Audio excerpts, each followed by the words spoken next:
এবারে অনূর্ধ্ব-19 এশিয়া কাপের খবর। আফগানিস্তানকে 4 উইকেট হারিয়ে শুভ সূচনা করেছে বাংলাদেশ। শুরুতে আফগানদের 146 রানে গুটিয়ে দিয়ে অধিনায়ক সাইফ হাসানের হাফ সেঞ্চুরিতে 41 বল হাতে রেখেই ম্যাচ জিতে নেয় বাংলাদেশ অনূর্ধ্ব-19 দল। মুকিদুল ইসলাম ও কাজী অনিকের বোলিং তোপে প্রথমে ব্যাট করে মাত্র 146 রানে অল আউট হয়ে যায় আফগানিস্তান। আফগানদের হয়ে সর্বাধিক 32 রান করেন নাসির ওয়াহদাত।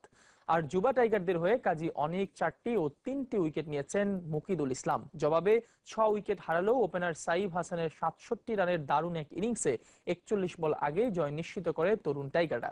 শুক্রবার সকাল 10:30টায় গ্রুপ বিতে বাংলাদেশের পরবর্তী ম্যাচ সিঙ্গাপুরের বিপক্ষে।